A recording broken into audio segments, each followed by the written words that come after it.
Le héros est assez déconcerté. Bien qu'il se soit réincarné en une créature de rang S, ce Waifu l'a pris pour un simple chaton et l'a adopté comme animal de compagnie. Au début, il a bien tenté de refuser, mais les caresses expertes de l'elfe ont fini par le faire céder. Dans sa vie précédente, alors qu'il était chevalier, il est tué par les démons. Lorsqu'il ouvre à nouveau les yeux, il se retrouve plongé dans une obscurité totale et comprend rapidement qu'il s'est réincarné. La seconde suivante, un message système apparaît devant ses yeux, avec une fonction de traduction intégrée. Cependant, à sa grande surprise, il découvre qu'il s'est réincarné en un jeune Behemoth. Selon les archives, le Behemoth est un monstre de rang S, une créature de niveau cataclysmique. Sa puissance est capable de détruire un pays avec une facilité déconcertante, et il faut mobiliser une force militaire nationale pour pouvoir le combattre. Bien que le héros, ancien chevalier protecteur de l'humanité, soit heureux d'avoir eu une seconde chance après sa mort, se réincarner en un jeune Behemoth capable d'anéantir des nations lui laisse un sentiment plutôt mitigé.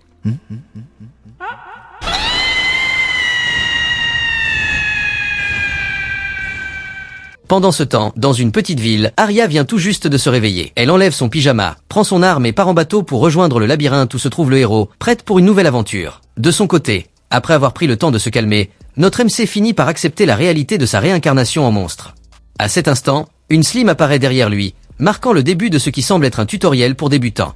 Jetant un coup d'œil à ses compétences, il décide sans hésiter d'utiliser Rugissement Rocheux, un sort qui anéantit le Slim en un seul coup. Cependant, il se sent un peu affamé. N'ayant encore rien mangé depuis sa réincarnation, il se résigne à manger le cadavre du Slim. Contre toute attente, le goût est plutôt agréable. Mais ce n'est pas tout. En dévorant le Slim, il obtient aussi une nouvelle compétence, Stockage, une capacité essentielle pour tous ceux qui débutent dans un monde Isekai. Après avoir rangé les restes du Slim dans son espace de stockage, il commence à chasser d'autres monstres. Sa première proie est un dragon volant de rang B. Après l'avoir éliminé en un coup et consommé, il obtient une compétence de vol. Ensuite, il croise un monstre de rang C+, et c'est à ce moment qu'il découvre qu'il possède la compétence d'absorption. En dévorant les cadavres de monstres, il peut apprendre leurs compétences uniques. Par exemple, ce golem de pierre lui enseigne la compétence corps de fer, tandis qu'un serpent venimeux lui confère crosse empoisonnée. Oui mes amis, on est chez Pokémon. Alors que notre petit chaton gourmand continue de chasser des monstres, l'elfe aventurière arrive également dans le donjon, prête à explorer ce lieu. De son côté, le MC tombe sur un coffre. Grâce à son expérience passée d'aventurier, il devine qu'il renferme un objet précieux. Cependant, à sa grande surprise, il s'agit d'un coffre-piège. Soudain, l'espace autour de lui se déforme, et il est téléporté dans les profondeurs du donjon. Alors qu'il est encore déconcerté par ce qui vient de se passer, le sol se met à trembler violemment. Il réalise alors qu'il a été transporté directement sur le dos d'un dragon de la terre de rang S. Agacé qu'un intrus ose perturber son sommeil, la créature attaque sans attendre en balançant sa queue massive dans sa direction. Le héros, sans être intimidé, esquive l'attaque et riposte avec son skill Rugissement Rocheux, mais cette compétence de base ne fait que percer un trou dans le plafond sans infliger de dommages au dragon. Ce dernier, furieux, frappe de nouveau avec sa patte. Acculé, il active sa compétence Corps de fer pour encaisser l'attaque. Malgré cela, il subit de graves blessures. Voyant que sa cible a survécu, le dragon redouble de rage. Le héros, conscient qu'il ne peut tenir tête à un tel adversaire, s'échappe au dernier moment. Utilisant ses compétences de vol combinées à sa queue renforcée, il s'enfuit par le trou qu'il a percé plus tôt. Le dragon, incapable de le poursuivre dans les airs, hurle de frustration. Toutefois, l'état du MC est critique. Gravement blessé et perdant trop de sang, il finit par s'évanouir. À ce moment-là, des bruits de pas résonnent au loin. Le MC pense que sa vie va de nouveau s'achever ici, mais contre toute attente, il s'agit de Arya, la grande waifu qui passe par là. En voyant le héros gravement blessé mais encore en vie, elle décide de le recueillir. Grâce à ses soins attentifs et méticuleux, le MC se rétablit rapidement. Cependant, il remarque parfois dans le regard de l'elfe une expression étrange qui le met mal à l'aise. Pour la remercier de lui avoir sauvé la vie, le héros décide de la considérer comme sa maîtresse. Un jour, alors qu'elle sort pour explorer, il choisit de la suivre discrètement. Lorsqu'elle entre dans le donjon, il commence à s'inquiéter. Est-elle vraiment capable de s'en sortir seule? D'après son expérience, lorsqu'une fille explore seule un donjon, cela déclenche souvent des scénarios cachés. Il décide donc de rester dans l'ombre, prêt à intervenir en cas de danger. Rapidement, l'elfe croise plusieurs gobelins. Contre toute attente, elle les élimine en quelques mouvements rapides, récoltant leurs oreilles comme preuve de son exploit. Mais alors qu'elle s'apprête à continuer, un autre gobelin surgit. Bien qu'il semble encore plus faible que les précédents, il perçoit quelque chose d'inhabituel. Son intuition se confirme. Le gobelin sort un bâton magique et lance une boule de feu en direction de l'elfe. Heureusement, à l'instant critique, notre héros intervient et la pousse hors de portée du sort. Pour éviter de révéler son identité de monstre, il décide de ne pas utiliser ses compétences et attaque le gobelin avec ses griffes, le renvoyant dans les profondeurs du donjon. Bien que l'elfe soit surprise de le voir ici, elle est surtout ravie. Après tout, qui pourrait résister à une créature aussi mignonne qu'efficace? Pour remercier le MC de lui avoir sauvé la vie, Arya décide de l'emmener à la guilde des aventuriers pour lui offrir un bon repas. Mais à peine entré, un garou nommé Cassement les interpelle et tente de convaincre l'elfe de rejoindre son équipe. Son véritable objectif est de profiter de la beauté de l'elfe. Après tout, qui pourrait refuser une waifu laissant un chaton niché sur son opaille? Le héros, voyant clair dans son jeu, n'hésite pas une seconde et mord directement la main du malotru. Profitant de ses hurlements de douleur, il saute sur son visage et enchaîne les attaques sans relâche. Furieux, il sort son épée et s'apprête à frapper le héros. Heureusement, Arnold, la réceptionniste de la guilde, intervient à temps et lui rappelle que dégainer une arme dans la guilde est strictement interdit. Face à cela, Cassement n'a d'autre choix que de battre en retraite. Ainsi, pour le remercier de l'avoir sauvé à 2 reprises, l'elfe lui donne le nom de Tama. Elle déclare ensuite fièrement qu'elle l'adopte officiellement comme son animal de compagnie. En entendant cela, le héros est ravi, car cela lui permet désormais de rester confortablement sur les opailles de la waifu en toute légitimité. Après avoir remis les oreilles de gobelins à la guilde, Arya termine sa mission et se rapproche d'une montée en niveau.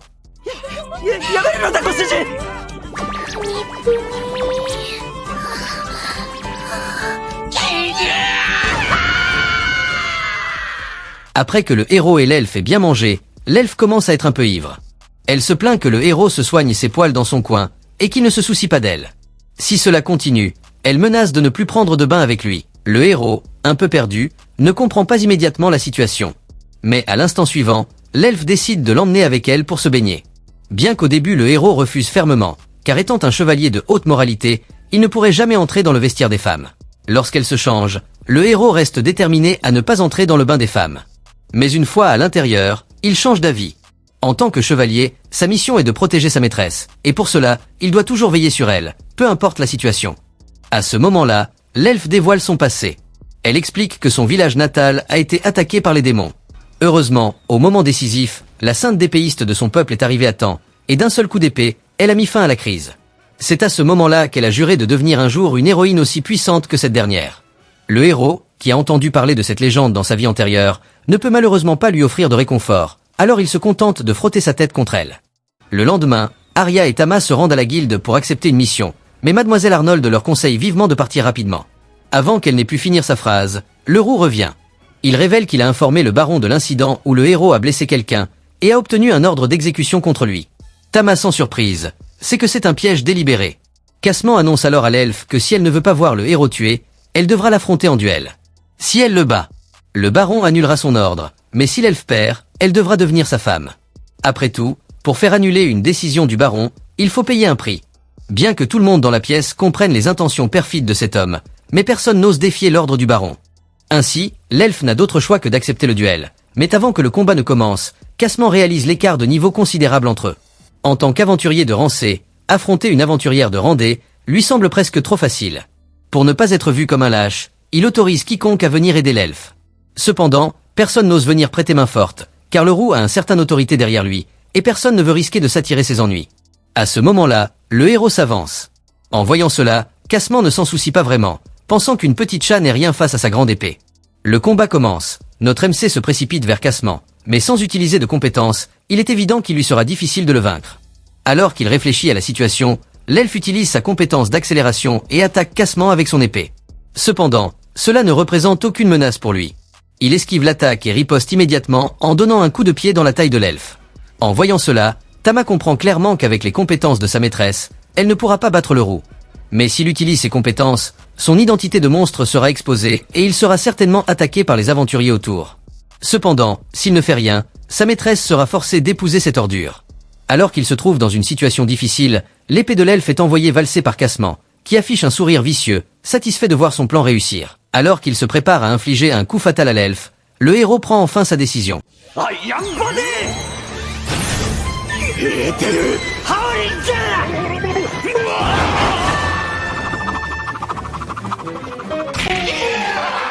Après avoir vaincu le rouquin, le héros affiche une expression résignée. Bien qu'il sache qu'il pourrait être tué, il est prêt à mourir pour protéger sa maîtresse, et il n'a donc aucun regret. Cependant, lorsqu'il s'approche, la situation qu'il avait anticipée être entouré et attaqué ne se produit pas.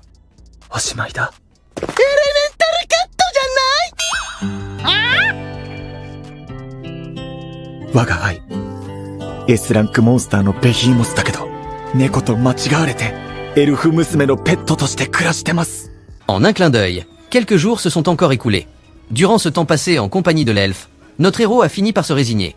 Après tout, qui pourrait ne pas apprécier une waifu à la fois douce et réconfortante?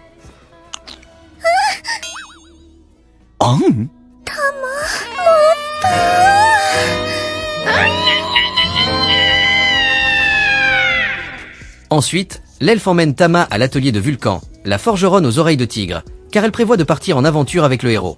Soucieuse de sa sécurité, elle souhaite demander à la jeune femme tigre de lui fabriquer quelques équipements. Après tout, elle serait attristée si ce mignon félin venait à se blesser. Dès son arrivée, le héros, avec son apparence adorable, conquiert immédiatement le cœur de Vulcan. Sans perdre une seconde, celle-ci sort un papier et commence à dessiner des croquis. Consciente que le héros est encore en pleine croissance, elle intègre soigneusement une magie d'adaptation automatique à son équipement, afin qu'il s'ajuste à sa taille. Une fois les mesures prises, Vulcan se met aussitôt à la forge. Après une nuit de travail acharné, le héros possède enfin son propre équipement. L'elfe est ravi, mais sa joie est de courte durée. À peine quelques secondes plus tard, Vulcan lui jette un seau d'eau froide en lui annonçant que son épée ne peut plus être allégée. Si elle la rend encore plus légère, la lame risquerait de se briser à tout moment.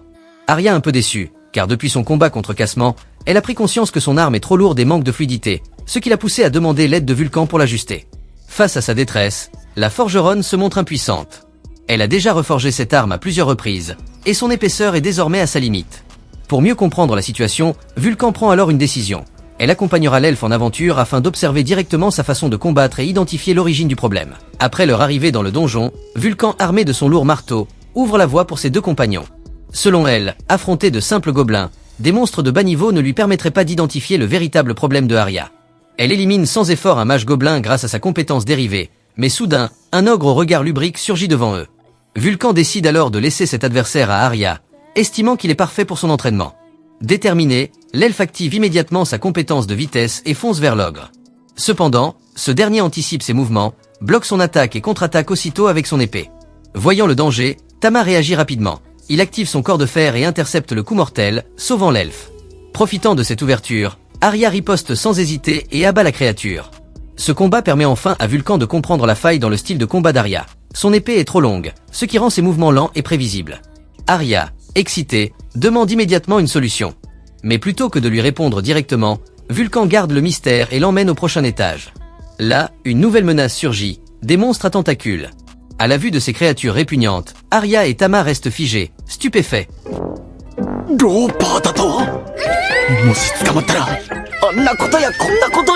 Bien qu'Arya ne comprenne pas pleinement les intentions de Vulcan, elle se lance malgré tout dans la bataille contre le monstre tentaculaire.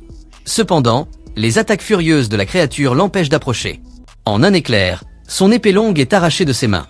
Mais contre toute attente, cette perte semble libérer ses mouvements, lui permettant de gagner en vitesse de manière spectaculaire. Profitant de cet avantage, elle parvient à rééquilibrer le combat et finit par atteindre le monstre.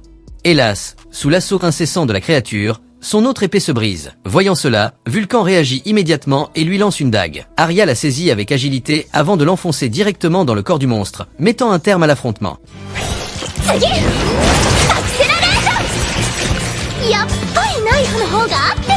En réalité, Vulcan avait déjà remarqué que l'elfe était constamment freiné par le poids de son épée longue, l'empêchant d'exploiter pleinement sa vitesse, son atout principal.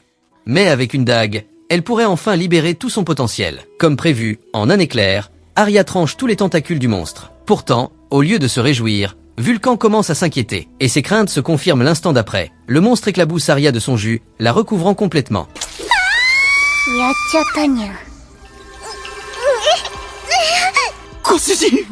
Arya est complètement furieuse, car à ses yeux, seul le héros a le droit de lui tirer dessus.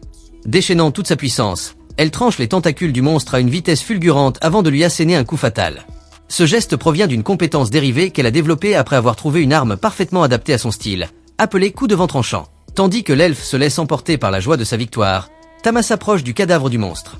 Grâce à son talent dévoration, c'est l'occasion rêvée pour lui d'acquérir de nouvelles compétences. Mais à peine a-t-il commencé à manger qu'il est frappé d'horreur. La texture de ce monstre est amère et visqueuse, bien pire que des cailloux. Malgré tout, il obtient les compétences invocation de tentacules, éjection de illimitée, accouplement. Quelle créature étrange n'est-ce pas? En se retournant, il remarque qu'Arya, pour une raison inconnue, continue de s'acharner sur le cadavre du monstre.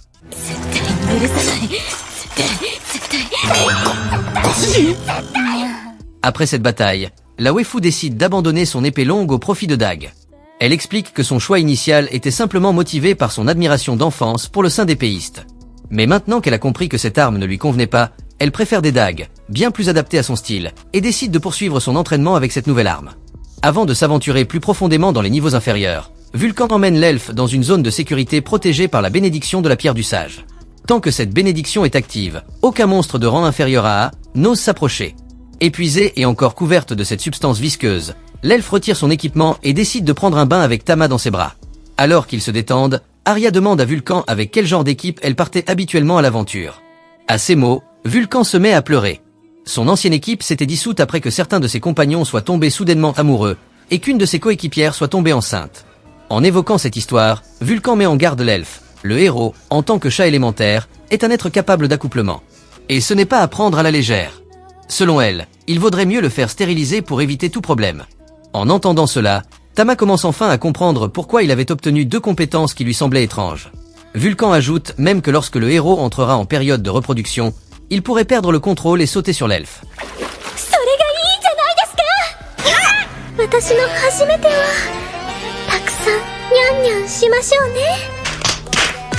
Ensuite, le groupe descend à un niveau inférieur où les ennemis sont désormais des minotaures. Pourtant Arya ne montre aucune crainte. Déterminée, elle brandit sa dague et fonce droit sur l'ennemi. Cependant, ses attaques ne lui infligent que des blessures superficielles. Heureusement, le minotaure est lent, et l'elfe le surpasse largement en vitesse. Exploitant cet avantage, elle parvient rapidement à lui crever les yeux. Pris de panique, le monstre frappe violemment le plafond, provoquant un éboulement. Voyant que les pierres menaçaient de s'écraser sur Vulcan, Tama bondit sans hésiter. Poussant un puissant rugissement, il pulvérise les débris en plein vol, sauvant la forgeronne juste à temps. Profitant de cette ouverture, l'elfe enchaîne immédiatement et achève le minotaure d'un coup précis. Ce que Tama ignore, c'est que son action héroïque lui a permis d'accueillir une nouvelle membre dans son harem.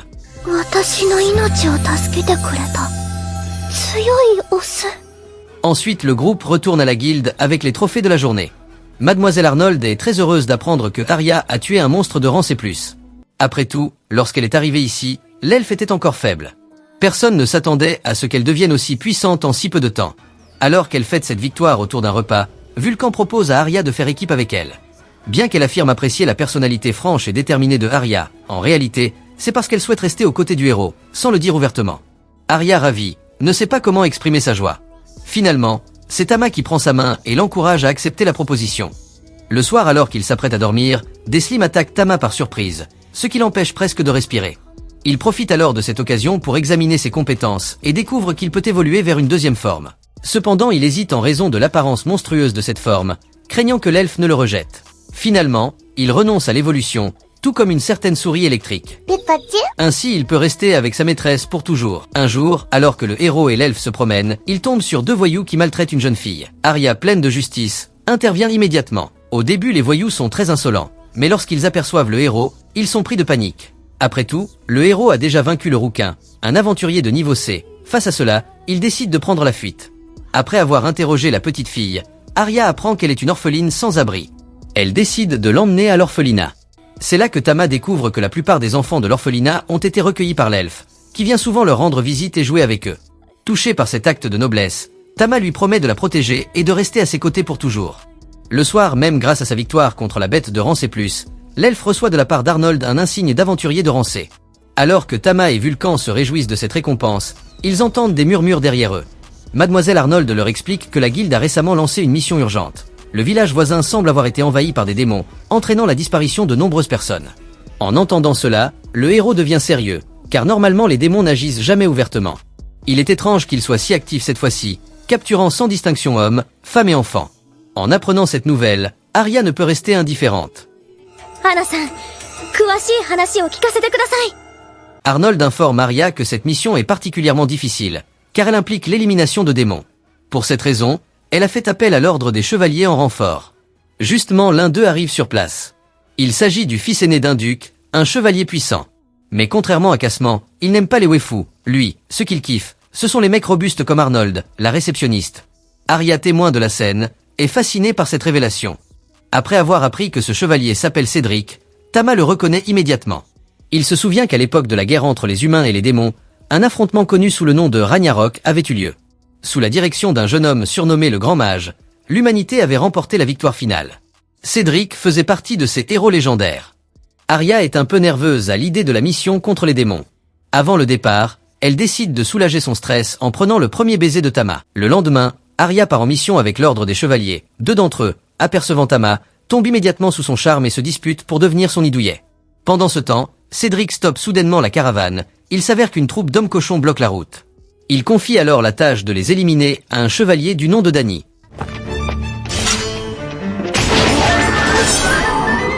En un seul coup, tous les ogres sont mis à terre.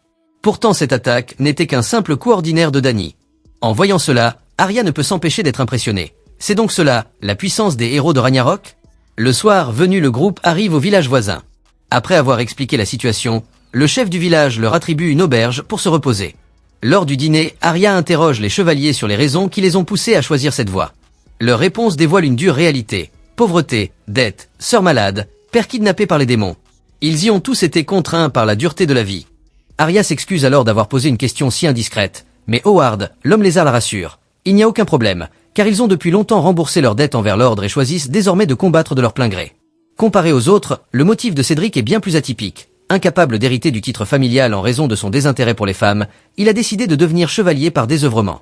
Ce qui l'excite le plus dans ce choix, c'est qu'en tant que chevalier, il peut massacrer librement sans avoir à assumer la moindre responsabilité. Avant de partir, tout le monde décide de se détendre avec un bon bain, et de bien se reposer pour la nuit. Bien sûr, Tama, en tant que garde du corps personnel de l'elfe, doit absolument l'accompagner dans le bain des femmes, car il ne peut pas s'éloigner de sa maîtresse. Cependant, quelque chose de bizarre se produit. D'habitude si ouverte, Vulcan devient soudainement timide et hésitante. Bien qu'elle ne comprenne pas vraiment pourquoi, elle sent son cœur s'accélérer chaque fois que Tama la regarde dans cette situation. Puis avant de se rentrer dans le bain thermal, Arya lave Tama avec une expertise remarquable, le nettoyant intégralement.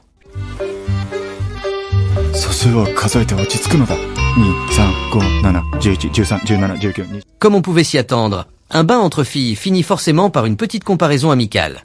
Tandis que l'ambiance devient plus animée du côté des femmes, les hommes dans le bain voisin commencent à perdre leur calme.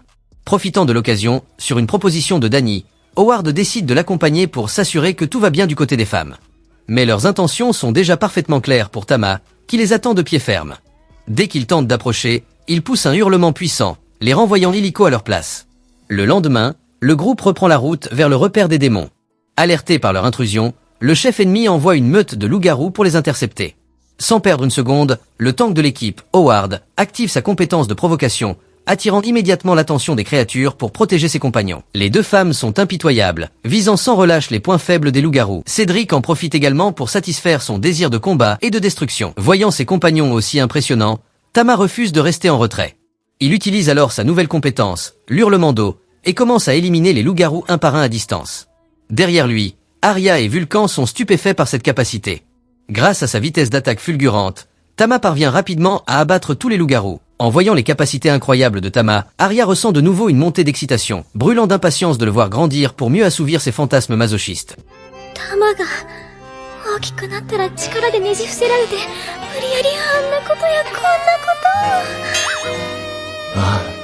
Pendant ce temps, l'homme dans l'obscurité observe la scène, décide de cibler spécifiquement notre héros dans son prochain plan. Très vite, Tama et ses compagnons atteignent une grande salle. Face à eux, le démon derrière cette histoire fait son apparition, mais il n'est pas seul. Derrière lui se dressent des dizaines de trolls de rang A. Voyant cela, Cédric ordonne immédiatement la dispersion, mais cette manœuvre joue en faveur de l'ennemi. Un sortilège divise le groupe en 3 équipes, isolant délibérément notre héros. Sans perdre de temps, Tama esquive leurs attaques et tranche le bras de l'un d'eux. Mais en un instant, le bras se régénère entièrement. Cette capacité de régénération terrifiante plonge Tama dans une impasse. Les autres membres subissent le même sort. Cependant Cédric ne se laisse pas impressionner. Il libère son pouvoir et enveloppe son épée de magie noire, un élément parfait pour contrer la régénération des trolls. En un clin d'œil, il terrasse ses adversaires. Tama de son côté, n'a pas cet attribut et voit ses attaques inefficaces. Bien qu'il pourrait activer sa deuxième forme pour vaincre les trolls, cela révélerait sa nature de monstre, mettant fin à sa vie avec Arya. Il renonce donc et fait appel à la magie du feu, brûlant les trolls jusqu'à épuisement de leur régénération. Il ne reste plus qu'affronter le chef des démons. Profitant d'un nuage de fumée provoqué par un coup de marteau de Vulcan, Arya active son sort d'accélération et lance une attaque éclair. Sa lame transperce la poitrine de son ennemi. Bien que cette blessure ne soit pas mortelle pour le démon, une lumière dorée éclate soudain de la lame d'Arya, scellant son destin. Se rendant compte qu'il n'a plus d'échappatoire, le chef ennemi, dans un dernier geste de vengeance, porte un coup à Arya avant de s'effondrer. Son couteau enduit d'un poison mortel, se propage dans le bras de l'elfe. Cédric identifie immédiatement la substance. C'est le poison du dragon venimeux, un fléau redoutable. Le groupe se précipite vers le village, mais le médecin local est impuissant. Seul l'œil du dragon terrestre, monstre de rang S, peut servir d'antidote. Et s'ils ne l'obtiennent pas en moins de 12 heures, ils doivent se préparer à faire leurs adieux à Arya. L'atmosphère devient pesante. Non seulement ils n'ont aucune garantie de pouvoir vaincre un dragon terrestre, le localiser en si peu de temps est impossible. Pourtant, Tama connaît bien sa tanière. Afin de gagner du temps, il décide de s'y rendre seul en volant. En un rien de temps, il atteint le labyrinthe de sa réincarnation, puis pénètre dans le repère de la dragonne terrestre par un tunnel qu'il connaît bien. Lorsqu'elle le voit revenir, menaçant de mort, la créature éclate d'un rire retentissant.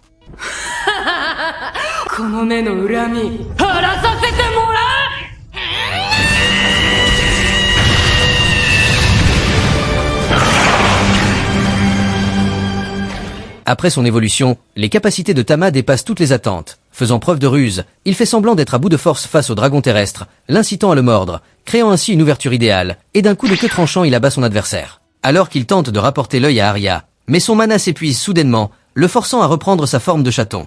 Se pourrait-il que cette évolution ait une limite de temps? Lui qui croyait à une transformation permanente, il s'était donc inquiété pour rien. Finalement, il n'aura pas à se séparer de sa maîtresse. Pour l'instant, la priorité est de ramener l'antidote.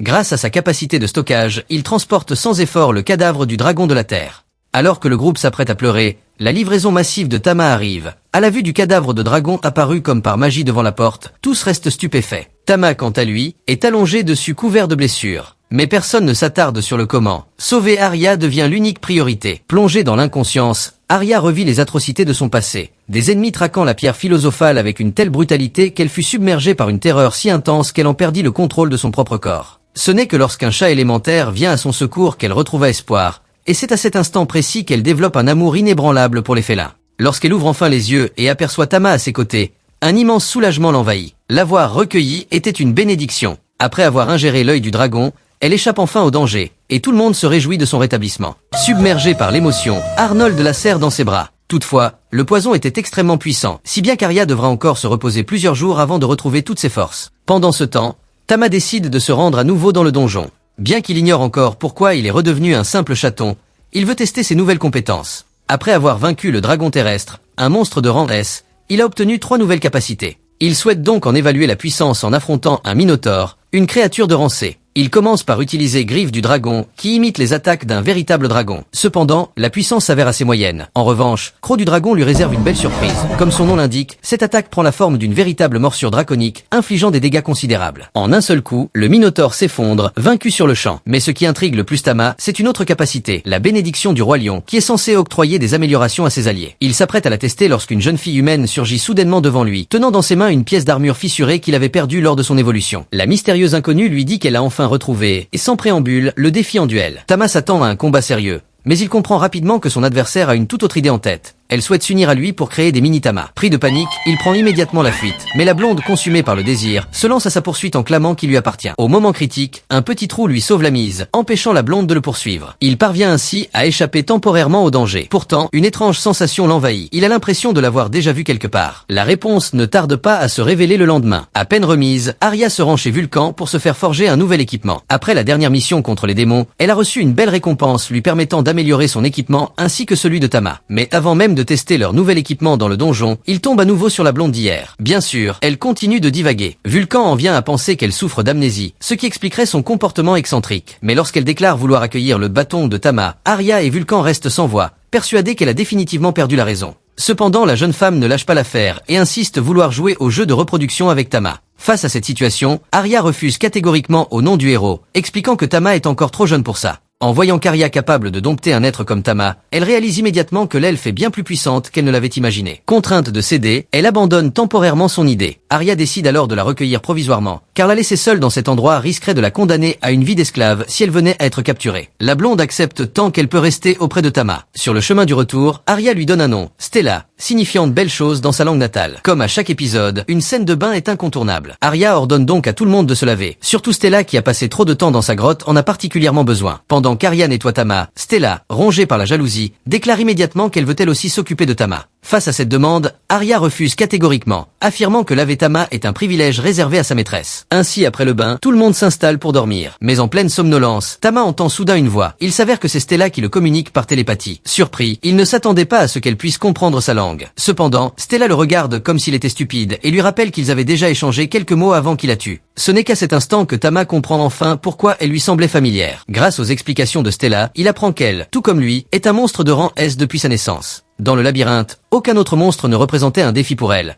jusqu'à ce qu'elle croise Tama après son évolution et goûte pour la première fois à la défaite. Heureusement pour elle, son compétence passif, réincarnation, s'est activée automatiquement après sa mort, déclenchée par son désir ardent de retrouver notre protagoniste. À son réveil, elle avait déjà pris cette nouvelle forme. En même temps, elle reconnaît pleinement la puissance de Tama. Cependant, si elle l'a suivi jusqu'ici, ce n'est pas par désir de vengeance. Tama est en effet le premier adversaire qu'elle considère comme un véritable être redoutable. Pour cette raison, Stella décide de rester à ses côtés, espérant donner naissance à un dragon-chat. Ainsi, sans plus attendre, elle se jette sur lui.